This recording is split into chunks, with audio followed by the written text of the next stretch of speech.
ఎట్టి పరిస్థితుల్లో కాంగ్రెస్ పార్టీ గెలవని చెప్పేసి ప్రజలు అనుకుంటారని ఒక ధీమాతో ఇలా బండి సంజయ్ గారు ఈ కామెంట్ చేశారని నేను అనుకుంటున్నా, ప్రజలు కూడా అదే అనుకుంటారు. లేదు ఒకవేళ కాంగ్రెస్ పార్టీ గెలుస్తారని నమ్మకం ఉంటే ఇలా మా బీజేపీ ఎంపీ రఘునందన్ గారు కూడా ఒక కామెంట్ చేస్తారు.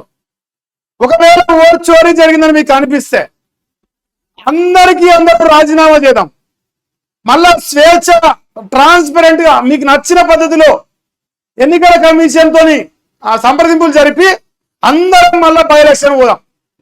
అందరం మళ్ళా బై ఎలక్షన్ పోయి ఎవరి దమ్మేందో ఎవరి పతాలేందో తెలుసుకుందాం అని చెప్పేసి అంటాం. సో రఘునందన్ రావు గారు ఇచ్చిన సవాళ్ళకి సిద్ధమైనా ఓకే, లేదు బండి సంజయ్ గారు ఇచ్చిన సవాళ్ళకి సిద్ధమైనా ఓకే. ఎవరైనా సరే కాంగ్రెస్ పార్టీలో ఈ సవాళ్ళను స్వీకరించాలంటే మరి రేపు పొద్దుగాల మార్నింగ్ న్యూస్ లో వాళ్ళు మాట్లాడితే నేను మాట్లాడతా. ఎందుకంటే గత 20 నెలలకెళ్ళి గ్రామాల్లో సర్పంచ్ ఎలక్షన్స్ పెట్టడానికి కూడా ధైర్యం లేదు కాంగ్రెస్ పార్టీకి.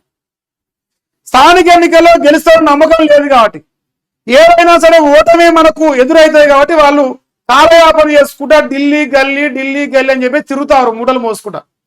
సో ఇంతకు మించి వీళ్ళు గత 20 నెలలకెళ్ళి పొడిచింది కానీ పీకింది కానీ ఏమి లేదు.